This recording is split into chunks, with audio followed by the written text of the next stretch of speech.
Welcome back to another episode of More Than Music with your host Andrew Kazir, the owner and editor of Upstate Aesthetic. More Than Music is an interview series put together for Black Hills State University and Upstate Aesthetic to help myself and the listeners get to know some of the unique and incredible artists from upstate New York. This week we're joined by Process. Process has a new project titled Candid on the way, dropping in just a few weeks, but he's not just an artist who's known for his work on the mic, but also his work behind the scenes. If you've followed Upstate's music scene at all, you've undoubtedly heard something Process has had his hands on in some way. So I'm excited to have this conversation. Process, how you doing? I'm doing all right, man. How are you? I'm good, man. Just chilling. Got out of a class, Zoom class a minute ago, so got a lot on my plate today. But I'm glad to have this conversation with you, bro. To finally sit down and talk to you, get to know you a little bit. The purpose of More Than Music is to get to know you a little bit more. And I say it's for the fans, but to be honest, it's kind of for me, so I can get to know a lot of the artists that I work with and get to know them just a little bit more as friends. You know what I mean? Because we all work together. We all are all friends, but it's cool to know the people that you work with. Awesome. No, I love the aim of the actual show that you're doing right now. I think it's important to kind of foster these relationships, especially maybe not even early in the career, because I've been making music for a while now, but just at a certain point you got to know who you're around. Yeah, exactly. I think that's a very good point. Just like working on the relationship or the friendship you have with artists. And again, like I said, I work with a lot of you guys on just like a level of, oh, you've got a project coming out. Yeah, that's cool. And we talk through like social media statuses and stuff, but never really sit down and have just a regular conversation. You know what I mean? And I think that's kind of the coolest part about this. Yeah, and it's cool because who the hell else is offering this? Yeah, really, that's fair. When you think about it. That's true. And so we will talk about Candid and your project that you have coming here in a little bit, but I do just want to get to know you a little bit, give everyone listening a chance to get to know you. So the first part of the conversation is just who are you? I know we're a bit similar in the fact that we're a little introverted, and so people who are into your music might not know much about you beyond that. So who is Process? How old are you? Where do you live? Family life, hobbies outside of music? Anything you want to talk about? I guess I could just introduce myself on a formal level. My name is Process. My friends call me Ryan. My music friends, they call me Process. It's really a mix. I think at this point I answer to both of those things. I grew up in upstate New York. Not my whole life. I grew up in a small town called Elmira, New York. And from there, I lived there until I was around 6 years old, and then we moved to Florida, me and my family, for a short time. I would say we kind of bounced back and forth between those two areas for a while. And I think that kind of helped me put together this whole music thing, just as an idea, because at the time I was in Florida, I would say it was like 2005 to 2009. And at that time, it was all just like trap drums and like fucking Gucci Mane on the radio, Waka Flockas everywhere.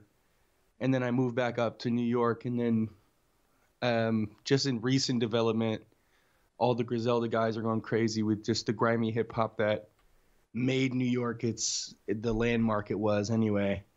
And so I've had all this weirdo shit, all this weird music to kind of...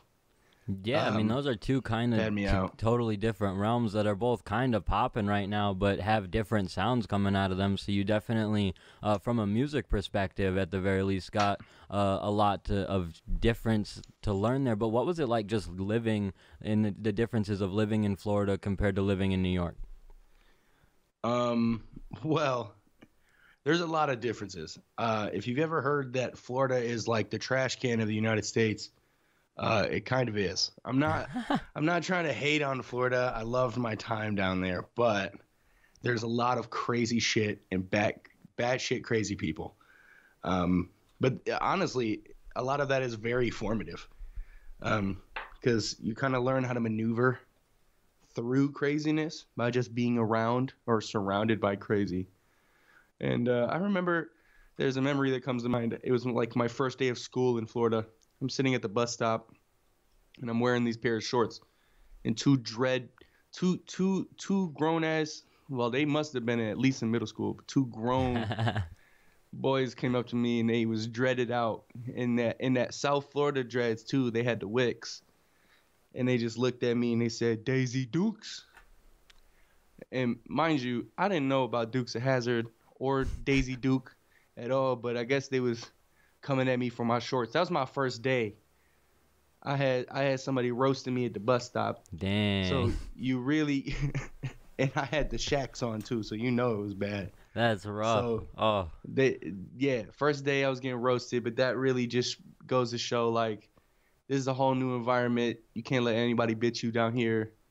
And that wasn't really a problem in New York. I never had that issue, but that's funny to me, bro, first couple because like days, because I had the totally different perspective change because I moved out to New York Right. probably around the same time when I was about 12 and lived out in New York for a majority of time from South Dakota and then have recently moved back. But Right. in like when I lived in South Dakota, I was cool. Then I moved out to New York when I was 12. It wasn't cool anymore and was getting roasted on by people because I totally Oh didn't my understand the God. culture. So it's very funny to see just how people have to deal with that going everywhere, wherever they go, from New York to Florida, South Dakota, New York, wherever you go, it's a totally different culture. You know what I mean? Yeah, everywhere, man. It's a completely different environment. And And were you like already into music at that point when you were living in Florida, or was that something that you got into down there? so weirdly enough, I can distinctly remember the first um, song that made me think about music in more of a creative way instead of just like, oh, this is something that's on the radio, this is something that my mom listens to, this that. Because when you first grow up, music is just this thing that's around you. You don't really take, you know, you don't really take a deeper listen. You don't know that it gets any deeper than just this surface kind of music. Um, but I'd say around 2004, Kanye. Oh man, Kanye. Kanye dropped a song called "All Falls Down," and I couldn't have been more than like. I was born in 1998, so I couldn't have been more than like 7 years old. But he just had this really amazing story wrapped up in a beautifully done song, and that was the first time that I ever really, I guess, heard music. Do you know what I mean? Yeah, I feel you like appreciated it for a little bit Yeah, more than yeah. just like entertainment or just like brief entertainment. It's more than that. And that's really interesting because I agree. But it's also interesting. I think I had this conversation with Corey when we talked on this show that I know a couple people who don't ever really end up having that connection with music. And that is even more strange to me than anything. Like, I know I have a couple friends who are in their late 20s and they just don't have that outlet of utilizing music as something to listen to and as anything more than just background noise, I guess. Like, so I find it Yeah. interesting. Like, a lot of artists have that moment at some point in time. It's very cool you had it when you were so young, because I was gonna say 2004 you had to be young, but Yeah, that's for sure. it don't surprise me though with Kanye, and then seeing how your music has processed and changed and stuff. It makes sense. Yeah, I guess at a certain point, just along the lines of my music, of those first couple projects, I felt like I was just trying to emulate everyone that I felt was my idols. Those people that I cared for and that I would always check in to see if their music was doing well, or on their socials hyping them up about a new release. And it's just, I think I've finally come to terms with the fact that it isn't all about emulation. At a certain point, you have to find your voice, and I think that's kind of where I ended up with this project. That's dope, and that's cool, and it's exciting to sort of see how you've developed that and come to that place in your music, because you can see the influences, and having influence is always good. It's good Yeah. to have that, especially to start. It's something I see with my younger brother a lot. He's 18. He's starting to produce and stuff, and he's making a lot of beats that are similar to what's popping right now, and I love it. But I Right. also have that thought in the back of my head where I'm like, bro, you gotta do your own thing too, you know what I mean? And so to hear you going through that situation is very interesting, because obviously your music is very polished, but it does make sense. Yeah, and I feel like no every person who makes music, no matter how long it takes, you end up finding your individuality. It always ends up happening. Yeah, no doubt. It just takes time, and it takes time, and just kind of what you've been through. You know what I mean? It's the way that life takes you, and I think a matter of that has a lot to do with it as well. And so, when you were in Florida, you were a little bit younger, but were there opportunities there for you to really cultivate and work on your music? Did you make those opportunities yourself, like at home, or? So I will say, I think during those formative years, it was really just getting in tune with music. You got to think about, like you said earlier, the culture of music differing from New York to the South. So in New York, we had the kind of things that were on the radio like Kanye, but even Kanye was still sampling and using, let's just say, like an MPC drums. They weren't booming with the 808s like everything was down south. So I think it was just a shift for me to have to get used to when I moved down to Florida, because everything would make your entire car rattle. You know what I mean? And that that Right. that, that just wasn't the sound of music in New York. Did you start off as a hater when you moved down there, or did you like immediately I'm not gonna start lie, bro. embracing the sound? I'm not gonna lie. The first time we rode through the city, bro, Hurricane Chris was on. He had a song called "Hey Baby," and I'm telling you, I didn't know what was going on, but that shit slapped. That was a slapper, bro. and That's a and and fact. it's so different because when you think about New York, you think about all these hip hop heads and lyricists and stuff like that. I got to Florida, they weren't talking about shit, but they was doing it smooth. I'm telling you right now, I got in the car, hey baby, hey baby, hey baby, and you're like, what does that mean? Who is he talking about? He's in the club hollering. I never heard the word hollering before. The fuck is a holler? What do you do? You know what I mean? So Yeah, I feel that. yeah, a lot of that just tuned my ears because I was like, there is more music. Because like I said, my first introduction was Kanye, and he's slicing the soul samples on the beat. And I get down south, and I'm hearing there's no samples. It's all synths. It's going crazy. There's insane stuttered hi hats. There's fucking pull up music. Like there's chopped and screwed. I'm hearing all this craziness, and then I think to myself, this is when it really opened up for me. I go, there is more. There Well, is and the so and the much funny thing more. is now is it's a lot easier to get access to that kind of music because you can pull up Spotify. But even back then, Exactly. it was way different. Like moving around the country, you probably. I mean, I don't know if you were similar to me. I hated moving whenever I had to move. So Yeah, I me I too. hated moving, but in the long run, you're kind of fortunate because you got to embrace a whole nother sound of music that you wouldn't have gotten, which is Exactly. it's an interesting way to look at it. And like I said, now it's a lot different. You can kind of get the Chicago sound, the New York sound, the If LA you sound, the want, Atlanta yeah. sound, wherever you want on SoundCloud. But this is a whole different way of going about it back then. So it's cool, I mean, man, back in that day, you had iPods and LimeWire. It's right? either that or the radio. And you might download the Carter 3 on LimeWire, and it's fucking Bob Marley, you know? Yeah, it's So some dude trying to get his mixtape off. That's how the exactly. game was back then. So it's crazy. Uh, and so at what point did you move back to New York from Florida? I moved back to New York, I believe it was 2009, and I distinctly remember that was the year um, where I kind of made it known. So my mother is a classically trained opera singer.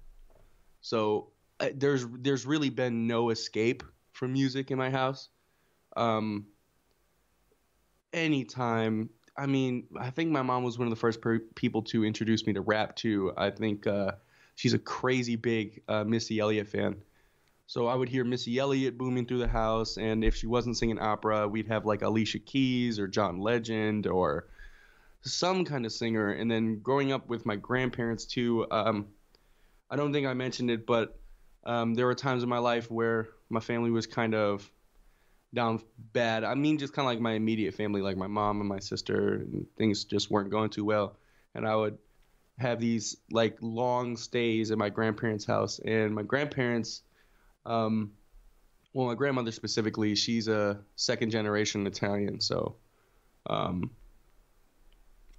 Basically, her family emigrated over from Italy, and as she was growing up, the music that she listened to would end up playing in her house. So we would have things like Frank Sinatra, Bing Crosby, um, you know, the crooners, the old music, this just with, just giant orchestras or jazz bands playing behind them. And that's just the kind of stuff that I grew up on.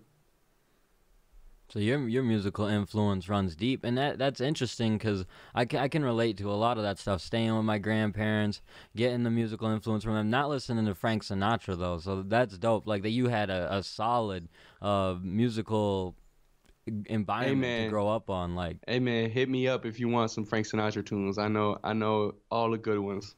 I but got it's you. just it's honestly crazy to hear the diverse amount of music that you grew up on and that Oh yeah. you didn't just shy away from, because some people, I mean, I'm not gonna lie, the stuff that my mom was listening to when I was growing up, I don't be bumping no country right now. So No, see, that's the crazy part is so my grandfather, who was actually he married into the family. My biological grandfather died I think I was 3 years old. But my step grandfather, I just call him grandpa because he's the one I've known for the longest, and he's been there. He's never left all this. right. He's from Mineral Wells, Texas. So that country music was happening in my life too. And I'm not mad at country, but I should say I do not mess with the stuff that's on the radio right now. Yeah. That's not country in my eyes. That's like pop music with steel guitars. That's all that really is. And like some violins. But when I was listening to country with grandpa, it would be like Johnny Cash, Willie Nelson, Okay, Dolly yeah, Parton, yeah, all like right. the legends of this, Hank Williams Jr. Like that's country to me. And I'm not gonna lie, I still listen to Johnny Cash on occasion. Dolly I can Parton bump some wrote, Johnny Cash, but yeah. my mom's was playing some bullshit. But it just be like that sometimes. Some people's parents have better taste in music than others. That's how my kids are gonna be hyped that their Oh dad yeah. had good Oh taste in yeah, music. yeah, yeah. For So, sure. but it's And, just it's interesting the way the family influence, because it's a general topic every time I've had a conversation like this. It's not the right. same family members, but it's definitely almost always grandma and grandpa have some input in it too, because it's just like when it goes that deep, you're gonna keep going with music. You know what I mean? Like Oh yeah. when your family's that into music, you're gonna find a way to like get into music. So it makes For sense that you sure. did. And your family was immediately like into that, supportive. Um, I still have some issues. I mean, I think they're mostly personal. Like, I make explicit music sometimes, and it's still grandma and grandpa, and they might see the post or they might They see the ain't social bumping Chicken medias, and Spot. they're not bumping Chicken Spot, bro. Sadly, and every time I do share something with them, I say, "Hey, grandma, grandpa, this is explicit. Expect some bad words. Respectfully, like." Um, to be honest, though, even though my mom was the one who like fostered a lot of the music that I love, because I grew up listening to like '90s R&B because that's just what she had. So a lot of Boys II Men, Genuine, Tank, Joe, all of these acts, and she was kind of the hardest to get on board. I don't think it was until I ended up going to college, and then um, I finally had this giant mixing console in front of me, and I was showing her pictures and letting her know about all of these people that I engineered or produced for, or that I was making my own music. That she was finally like, "Oh, okay, okay, so you know what you're doing at least," because I think a lot of that was just her trying to keep me from messing up, which most parents will do. They'll just say, Yeah. "Well, take the safe route. Don't throw yourself out there too bad. I don't want to see you get hurt." But Yeah, no, honestly, you when I can't was in blame the parents. college, where I'm waking up, getting into the studio at 7 a.m. on a Saturday, and this is the crazy thing. A lot of people talk about 10,000 hours, to master a craft, and I can say I'm well beyond 10,000, and it's insane. I would wake up 7 a.m. every day, or not even. I wake up at 6:30. I get into the studio about 7. and then I would just record people until like 2, 3, 4 in the morning. You know what I mean? And that's all I did was engineer. And all is day, that make like beats. that's just how you started basically? Like you got down in the studio with people and just had them record whatever verses, whatever beat, whatever like that. Yeah, I said pull up your YouTube beats. I don't care. I'll load them into Pro Tools. We're gonna get this shit working either way. And but that's weirdly just the second step. I'm sorry, I skipped the first step. My grandparents got me an iPod for Christmas 2013. I think it was an iPod Touch, but it had GarageBand on it, which if anybody who produces on a professional level or even like a deep hobbyist level, you know that GarageBand is dirt. It's just like a basic looping software that comes with your iPhone or your Mac or something like that. And I was in high school thinking I was the shit, man. I was using fucking tuba loops that they had in the software. And that was really the first time that I had ever wanted to make music, about 2013. Or maybe, I think it might have been 2011, because I remember the next step really for me to get into this whole hip hop thing was 2012. I don't know why specifically, but I had Spotify on one of my laptops, and I made a post, and I think it was just send me your favorite rapper. I'm going to listen to every album they've ever made. And people did it, and I did it. So anybody you could think of, from the greats, Tupac's, Biggie's, Eminem's, Jay-Z's, I sat there for maybe a month straight when I got out of school, and I would just listen to their entire discography, from their very first song on their first album all the way up to the very last song on their last album. And I think that was also kind of formative for me. Dude, that's great. Like, are you now? Think about it now. Are you hype you did that then? Because do you think you would have the time to do something like that now? You know what I mean? I don't know if I would have had the time, and I think it's just in high school I was just lackadaisical. Like at that point, I was just kind of fuck the world. I didn't really care, and I feel like music kind of gave me that thing to do. I had a PS3. I could have played video games, but realistically, I just sat down and listened to music for hours and hours and hours. And the only thing I can think of is that it gives me just that little bit more of knowledge. But even still, knowledge is always expandable, and there's always new music coming out. Pretty much anybody who drops. I'm one of those people who, I have an Apple Music now, who just goes to the browse section and I'll pick a genre, and I'll see all the new rap music that came out. And oftentimes I'll do it before and after a project to see if I was being current before. Because I think that's a big step in music, is knowing whether or not you're current, or what you're making before, if it's going to be current by the time it comes out. Because that's really big in what I do, or 1-6 does. We try to make music that could sound good now, but we're trying to push the envelope so that it can sound good a year, 5 years, 10 years from now. Right, have that longevity with the creativity that you've got going on. Yeah, because there are classic albums out there. We can still listen to them, and they, even if they're really old, they don't sound dated.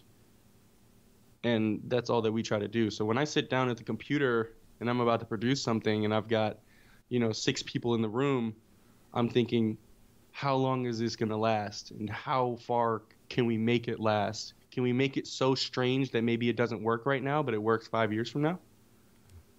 Like, right. Those are the kind of thoughts you need to have. No, yeah, for sure. To have that forward-thinking process is definitely going to help you in the long run. You had mentioned sort of recording everyone early on. You mentioned Dim 136 just a second ago. Were these the people that you were working on early on with recording everything? Oh, or was it a whole different set of artists? Yeah. Hell no. It was insane. They were just people at my college. And this room that had the studio equipment in it had a set of risers with about 20 seats on them. When I tell you that all 20 seats were full every single Saturday, and I would just record and record and record and record. I meant it. And some people, they wanted to record so much, they would. I had a line. So I sold them, hey, you're up next. You're next after him. You're next, in order of when the people got there, so they didn't have to wait. It was insane. It really was. And it didn't really turn into anything like 136 until I met PS, Trevon. And Trevon was a student at the college, but he had just come back because another member of 136, Mason, also known as Epidemics Beats, he told Trevon that someone is in the studio making music and that he should come through. Now, Trevon is from Syracuse, and Trevon came in, we made some music, and it just clicked. So in my mind, he's realistically probably one of the first N136 members. There was a group beforehand that Corey had kind of harbored called Next Up, but a lot of that group, they weren't really connected. You know, they had a group chat. They would speak to each other about events and stuff like that. But they weren't really like a family. Like, I think 136 as a family is something that's really important. But back to Javon, or the Diary of PS. He comes in. He says, "Oh, I love what you're doing. I mix a couple songs for him. Cool." Next week he goes, "Hey, I have some people who want to come and record." And I was like, "Well, do they go to the college?" He said, "No." And at this time, I'm a little timid. At this point, I really don't give a shit who you are. I will record you. I think at that time, it was just kind of me needing to get out of my shell. And the next week, he brings in Slick Fashions and TY Vegas. Dang, what a connection right there. You know what I mean? Like, in the grand scheme of things. Who I care for and love to this day. They are great friends. But Slick comes in. TY comes in. I didn't even get to record anything with TY that day. But I did get to record with Slick. And that was the first time I was like, damn, homeboy can rap his ass off. And, they kept coming back. And even the Syracuse guys, Slick Fashion CY, they would bring more people from Syracuse. And that's when I really started to tap into the whole upstate music scene in general, because I was really just working with people from the city. I think probably 75% of the demographic of my college was New York City, just people from New York City. So this was the first time I'd ever had to tap in with people around from where I live. Do you realize how crazy of a service that is that you were offering people, though? Like, and good on them for all taking it up. Like, that is so amazing looking back on it. My girl was pissed, bro. She was pissed. She said, they don't really like you. They just using you for studio, blah, blah, blah. Now, I think she was right, of course, because anybody who can get that kind of shit for free, which I was doing it for free, they're going to take it up on the offer. Now, yeah. Slick and TY, I worked with them for a whole summer. I got paid. So even if they knew it was all love, like, I was doing the music either way just because I fucked with them. But, like, I got paid for that. That was cool, whatever. To this day, I still do shit free. I give out beats for free. It just helps with the relationship, you know what I mean? That again, bringing it back to my younger brother, I tell him a couple times, I'm like, yo, just find someone and work with them all for free. Don't worry about making money right now because you're too early in it. There's too many people out there willing to do what you're doing for free that you got to build those relationships that way and then work on it. So, yeah, your girl was probably right, but the relationships you got from putting in that work, it's going to pay off. Like, everything that I fostered. And so at the time, it was Trevon, the Diary of PS, Slick Fashions, TY Vegas. Also, Dropo, MBM. Shout out to the MBM guys. I think Rails is MBM too. Shout out to them. But after working with them, it kind of gave me a taste of like, okay, this is what family is like. Because they really were there. They provided for me as well, Trevon as well. Like trips up and down the hill, going to get food, shit like that. He did not have to do that. I was doing everything for free anyway. But, these people held me down well, you know what college life is like, bro. Yeah. They're holding me down when, the fucking dining hall isn't open. You know what I mean?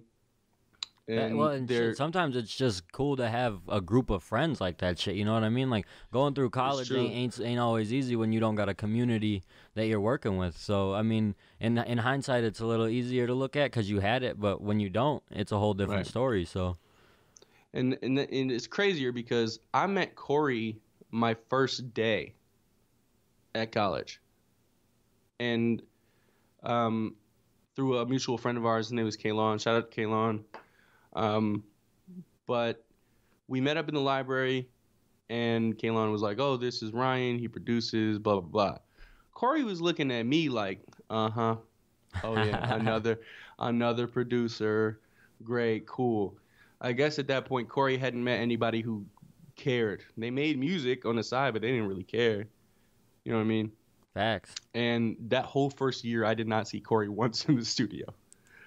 So I guess at the time he had a he had a lady who was a little overbearing. She was keeping that man from the studio.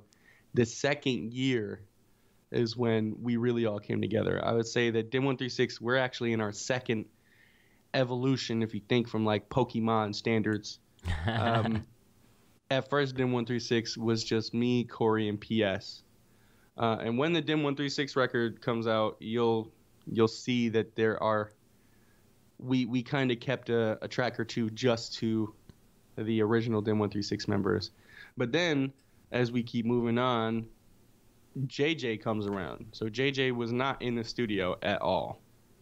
He was just going to the same college.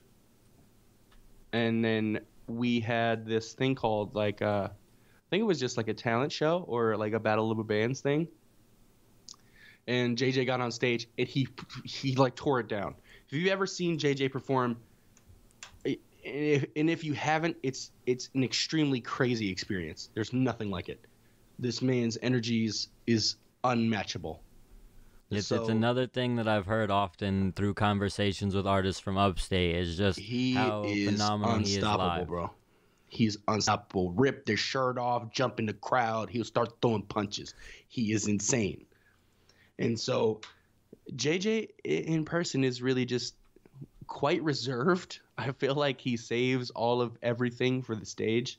But like I said, he wasn't coming into the studio. I found out that he made music, and Corey gave me the alley oop. He was like, "Yo, bro, here's JJ. He's good. Let's get him in the studio." And that just became another relationship. And he's not a part of 136 at that time. So we're just like, cool, cool. And then King comes around. I don't know how King came around. I think him and Corey, yeah, him and Corey. Corey's got a new job. King has also got a new job at this time, but they were both working at a Dunkin' Donuts, I think. And they had gone to high school together. And he basically said, "Hey, man, I've got this friend. You should come to this studio and we'll record you." And I think the first day that King came through, we did Focus. So if you heard Focus on King's album, Let's Approach My Environment, that was the first song that we ever did. Damn. Released it as a single, did a video, all that. And I would say a couple weeks went by where for some reason there were less and less of the New York City people coming in. And then at a certain point, it was just me, Corey, PS, JJ Wolf, and King. And so we kind of sat King and JJ down and we said, "Listen, we really love what you're doing. We've already got this group kind of together, and we were wondering if you want to join." And I don't know if you've spoken to JJ, but bro was just like, "Duh, what the fuck?" And King is always smoking on good tree. Bro was just like, "Yeah." That's funny how from it all that came day, together. yeah, and it was all just this college scene, people we knew, and to this day, I can call all of them guys my brother, for real, for real. We've been there for each other, just on some life shit, and yeah, everything has been so beautiful, and we even I think King was the first person to give us a space to record after we all got out of college, so he was so pretty much almost all of the 136 project was recorded at his house. half of my project was recorded at his house, and half of Corey's stuff was done at his house. Pretty much like all of Bright, or like half of Bright, was done over there. And now we have 136 Studios, which is me and Corey's house. We record a lot of people through here. We've had Sheridan come through, Slick, TY, obviously all the 136 members. Did I say Sheridan? Yeah, you did. He's gonna be hyped. You said his name twice, so we had Anthony Cannon. Shout out to AK. You already know how that goes. We had him at both locations actually. He's a really great friend of 136, as is Sheridan. 3 times. He's gonna be real hyped. Yeah, 3 times. But it's crazy, bro, because like that and this all ties in together. Even Sheridan and Anthony. It's like, if you're listening and you've been in a situation where you've had an opportunity to make music and you just kind of shy off, because if you're like me, because when I was in college, I didn't ever get in the studio with anyone. I didn't ever network with anyone. I was always too busy with my clique, and that's it. Right. I was too shy to show what I could do, and so I didn't ever build that network of people to help me cultivate what I was working on. And instead, I was literally beefing with the other people in my city that I knew made music, because we all sucked but wanted to just shit on each other.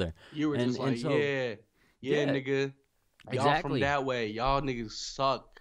Exactly. And now, like, I look back on it and I'm like, I should have just been making tracks with Kev Hunnit instead of trying to beef with Kev Hunnit, because then we would have been both working on music this whole time, instead of just, like, it's such a silly thing when I get it too, because like I'm introverted. I don't want to get out there sometimes, but put yourself out there and get into these opportunities of working with people who want to work. And it turns into a family. Like, it's crazy. Yes. And it's, you got that dim family, but at the same time, like, Upstate is in itself becoming a whole family, which is fun. And that was the weirdest thing. So there's this photo at D Brown Studios. I don't know if you've seen it, but it's basically it was like the biggest Upstate people in one room at one time. At least let's just call it like the Southern tier type. You know what I mean? We had Blaine Band, St. Kid, Anthony Cannon, me, Corey. Their names are escaping me. But like, and of course D Brown was in the photo, and it's just like, that was a moment in time. Like, I know exactly what picture you're talking about during too. That session. Yeah, we were all talking during that session. Like, it's never really felt this way before. It's never felt like we're not in competition. It's never felt like we're all just happy to be a part of this whole thing. And I don't know, maybe it's just this state realizing that we're never gonna, it would be better for us to succeed if we all came together, instead of, shouting out this city and saying fuck them and this, that, and the third. It's better if we just work together, and then if one of us pops, the rest of us can, That's a fact. And shout out to the whole Griselda family. They're making sure that New York can be looked at in terms of the rest of the state. Yeah, that's a fact. And it's perfect how those two things have sort of cultivated at the same time. Griselda's been putting in that work, but even the upstate music scene underground has been putting in that work to really be quality. Yeah. So it helps. Griselda's putting on for New York, but the quality of content coming out from New York is great insane. Too. And when you think about it, we've got these newer acts. We got Stove God Cooks out of Syracuse. We've also got Scory out of Syracuse. Yep. It's really going really well, and it's amazing to see. Exactly, and it shouldn't be a matter of like, oh man, Scory got up, now it's done. Like, there's no limit of artists from the area or from New York who could get on. You're absolutely right. There's no ceiling to this shit, and I think that's where people start to just get on their high horse and be like, well, fuck, only one of us can be on from blah blah blah, this place and that. No, it doesn't work like that. Not at all. Yeah, exactly. It actually works the other way. Like, people getting on from where you're at can help you a little bit, especially if you've got the quality of music that is undeniable. And that's my point. Like, in upstate, there are so many good artists that once a couple more people get on, it's going to be almost easy for the people who are really good, because once the focus is on the area, it's too undeniable. But Yeah, We're completely talking true. about quality music. Something I've heard that is a quality product. You sent it to me last night, but I haven't got a chance to tune in. Is All Candid. right. You have been working on this project for a while. I've heard plenty about it. Oh, well, not plenty, but enough from Corey and Ant and Sheridan about you got a project coming, but maybe not enough from you. So let's talk about it a little bit. So I guess my aim was disconnection, right? Like all of these songs have no relation to the next song. I know that some people will try to often set up a story or something like that with their music and try to from the first track to the last try to keep the whole thing going. I wanted to shy away from that. I wanted to say how much versatility can I give them? I thought about it. If there's a way that I can give every single person at least one track that they like, then it's not gonna matter if there was a crazy story going through. Right. So So it's kind of like a buffet. You got a little bit of everything on there. it is a buffet. I would say it's a buffet. And when you get your time to listen to that, you're gonna see that there really isn't any connection, but it's just a collection of hard ass songs. And so what was the creative development like for that? Did you like was that at the beginning you made that decision and so each track you were making, all right, I'm going to do something in towards this genre, or did it just eventually come together like that? I would say like halfway through development. The first thing that did it for me is I had a whole other album. I had a whole album done. We were in some talks with some labels, me and PS. We also have a group called X, me and PS, which potentially after PS's album comes out, which I can't give any dates, but when that comes out, we'll be able to fully push the X album. And I just remember I did 3 albums. I did an album for myself, a collab album with him, and then I also produced and engineered his album.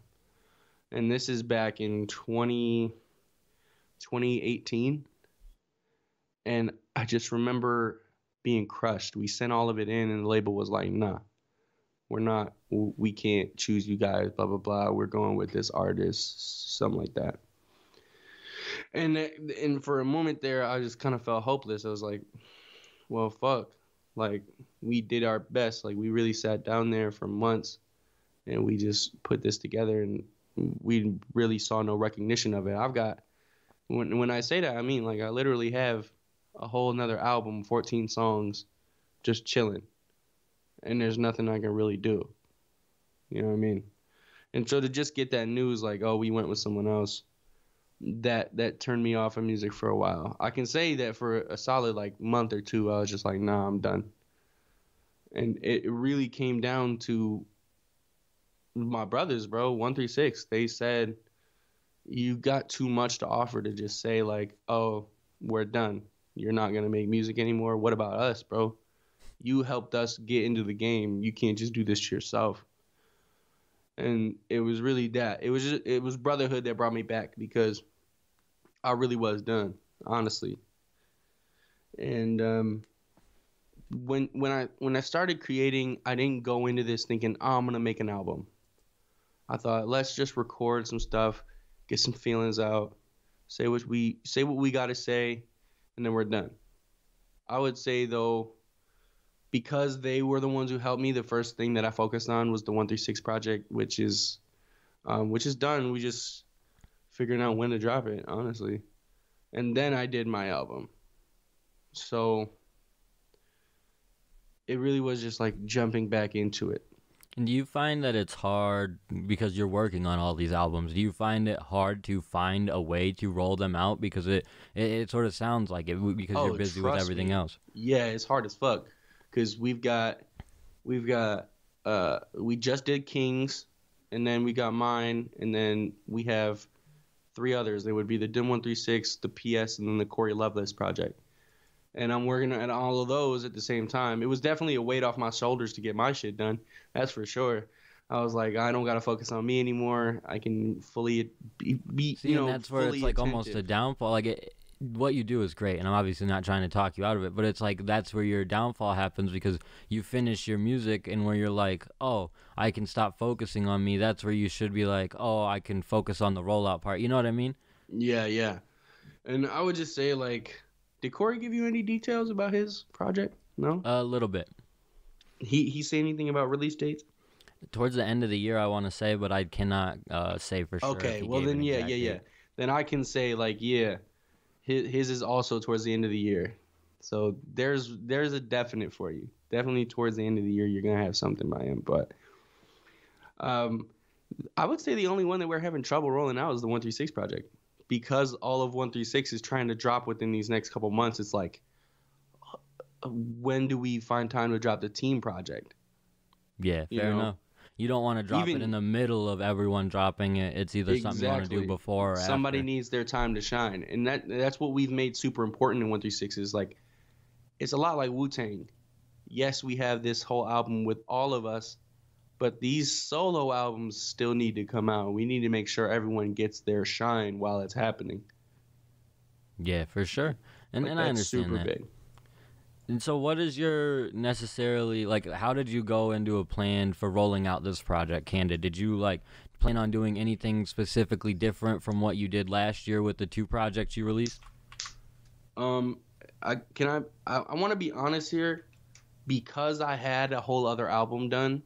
I was thinking about dropping both of them, but then I just thought like, maybe not this time, and then I can just drop the second one whenever, you know.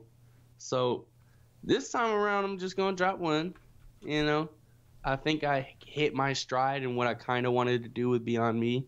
I think there was definitely some flops on there, for sure. Definitely some flops. And oh, excuse me for a second. There was definitely some flops on that, and I just kind of wanted to correct. You know what I mean? So that first project, Craft and Crime, that was all just, all just boom bappy, slap you in your ears, fucking lyrical rap, and that's what I wanted to do at the time. And then with Beyond Me, I wanted to kind of tap into my singing voice, see what I could do, dip my toes in the water. And I would say that Candids is like, it's just kind of an amalgamation of those two. I found a good middle ground where I feel okay pushing both of those sides of myself. For sure. And on that project, once we drop this interview, you should already have the track list out so people will know that you only have 2 features on the project. Was that planned? Was that difficult to explain to the rest of DIM that you were only bringing JJ on?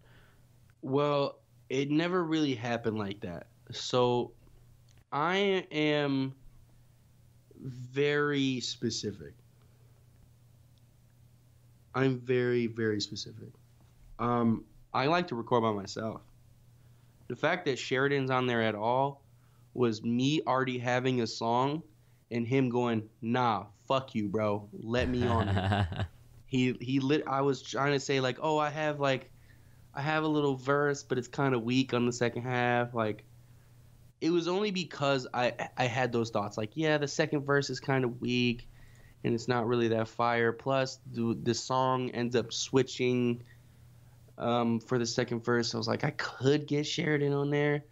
And then I kept playing the beat and he was like, nah, bro, stop. Put me on a song or I'm leaving. He was in 136 Studios. He's like, come on, put me on a song or I'm leaving, bro. And I was like, come on, man. I just wanted to show you some beats. He's like, nope. Put me on that. I got lyric. He said he was in the other room and he was writing. He said, I already wrote. Put me on a song. And then JJ's feature just came about because he was here. Like I said, I record everything alone. So the fact that anybody was here to make anything was a big part. He sat down and he said, hey, I have this idea for a song. And I think it was originally going to be for him. I stole it. Sorry, JJ. But he said, I have this idea for a song. It's kind of reminiscent of, I think it's called Larray by Trippie Redd. And it's just kind of just guitars mostly. So I picked up the guitar. JJ drove me out. We bought a capo to put on there. And then I just started playing a little chords, something like that. Just through my iPhone mic, which I can't lie is undefeated. Like if you ever need to record something quick, especially like a guitar, it's got a good frequency range, you're all good. So I took that, threw that into my laptop, put a little bass over it, a little percussion, and he was like, "Oh, cool, I have a hook." And all he could write within that time was a hook. But me, I don't know what it is. I think just maybe through the years, because there's a reason why I have the name that I do. Process comes from me and my niggas in high school trying to write verses, and it'll take me 2 weeks to write one verse. And now it's like water, bro. It just comes. It just goes. Like, I could write a verse in 5 minutes, be done with it. And so he's over there pouring his heart out into these lyrics to make a hook, and I'm done with 2 verses. So I was like, "Yo, JJ, I'm just gonna steal this from you, bro." And that's how he it ended worked up on out it. because I've heard about that track too. Again, I haven't gotten a chance to listen to it, but Sheridan, good old Sheridan, he mentioned that track is a banger. So I'm looking forward to that one. What you and JJ got? I'm always looking forward to what JJ's got. But It's super. I will tell you though, it's gonna defy your expectations, especially from me or JJ, specifically JJ, because he's the energetic one. It's very calm. right, I get that, but I still I like it. A little different JJ can always be fun. Oh yeah, and it's the album closer. I just wanted to make sure. Plus, I would say these features are strategically placed. You're gonna have to listen. Right. You're gonna have to listen through the album to get to them. Yeah, well, I mean, that's smart. obviously. And so, if you want to hear JJ, you gotta listen all the way through. That's at the end. And Sheridan's track is like right smack dab in the middle. So if you care for either of those artists, you're gonna have to listen around a little bit. Yeah. And so, like, you dropped a couple tracks ahead of this project as well as just a couple of Lucy's. Was that all planned to just stuff that you really had nothing exactly planned for, stuff you had just randomly worked on? Because you had a couple, I think a JJ feature and a Sheridan feature in those as well. So Those were not throwaways. I want to make this very clear. The only one of those that was actually a throwaway was Dilemma. Everything else was recorded on the day and put out on the day. So Chicken Spot wasn't necessarily a throwaway, which I've kind of made this alter ego kind of guy who raps like West Side Gun. His name is Pizza, I love PZA. And it took me a minute to learn how to say pizza. And so we've got Pizza and then Process. They're 2 different people. And so Pizza's got Chicken Spot and Mangoes. And then everything else is just stuff that I recorded on the day. Dilemma was one that I was considering for the album. But I will say here and now that I think I'm just going to sporadically drop the real throwaways, stuff that actually didn't make the album, on SoundCloud. That would be cool. I'm sure people would look forward to that. So especially once they've had time to digest the project. Yeah. There's like 4 or 5 songs that couldn't make the cut, but they're definitely really hard, and I want to give people the chance to listen to them. So I would say that's going to definitely be part of the rollout, each one of these songs. I'm not even sure about how to do it because right now I've got 2 weeks. So yeah, running a little short on time there, bro. Yeah, I know. So I think what I'm going to do is just whenever I'm feeling like it, I'll just go into Photoshop, make a cover, drop it. And I'm hoping everybody likes it. They'll get to at least see what maybe the music will sound like on the project. Yeah, for sure. That's one way to do it. Or you could always hold off. You know what I mean? Make them wait. Get the project you've got coming first. And then a month down the line, 2 months down the line, just drop it on Christmas, bro. That's what I would do.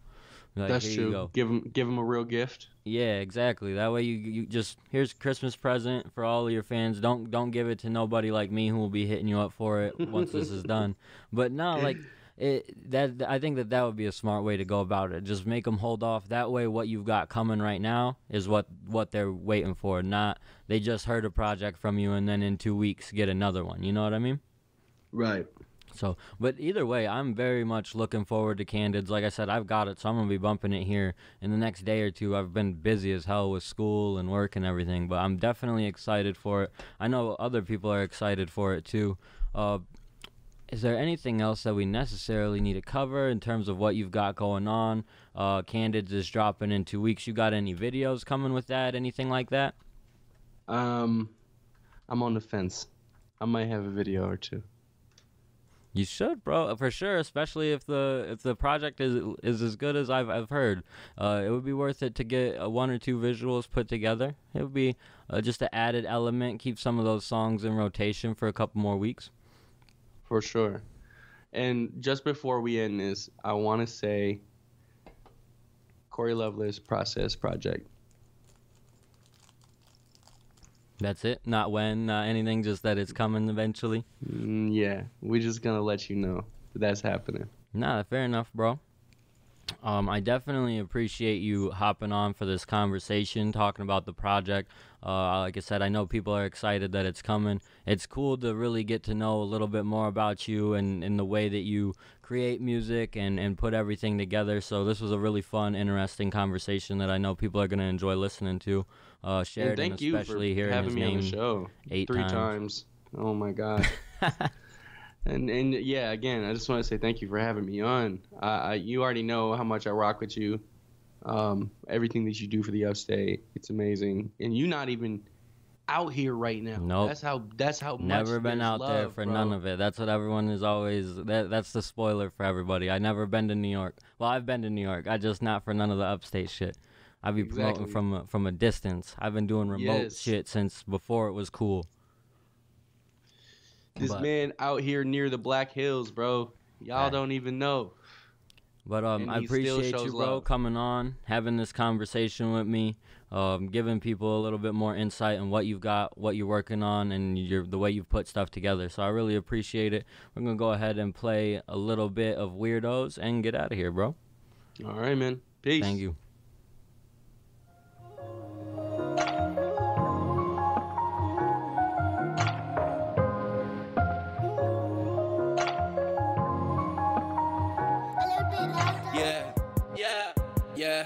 Yeah, hey, whole game misunderstood and